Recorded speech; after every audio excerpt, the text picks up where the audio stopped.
പള്ളുരുത്തി അഴകിയകാവ് ക്ഷേത്രത്തിലെ മീനഭരണി ആഘോഷത്തിനും മാറ്റുകൂട്ടി വേലപ്പടയണി.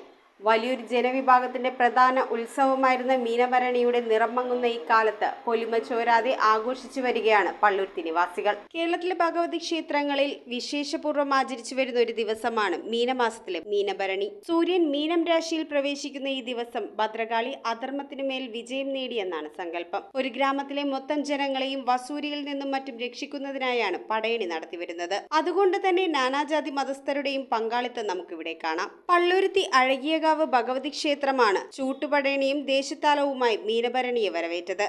പകൽപൂരത്തിന്റെയും ചെണ്ടമേളത്തിന്റെയും അകമ്പടിയോടെയാണ് ഭരണിവേല നടക്കുക. തോപ്പുംപടി വരമ്പത്ത് ഘണ്ടാകർണ ക്ഷേത്രം, പള്ളുരുത്തി വെങ്കിടാചലപതി ക്ഷേത്രം, ദേവസ്വം പറമ്പ്, കുടുംബി ഫെഡറേഷൻ കാര്യാലയം എന്നിവിടങ്ങളിൽ നിന്ന് വിവിധയിനം ഉരുക്കളെയും അന്നങ്ങളെയും എഴുന്നള്ളിച്ച് ക്ഷേത്രസന്നിധിയിലെത്തും.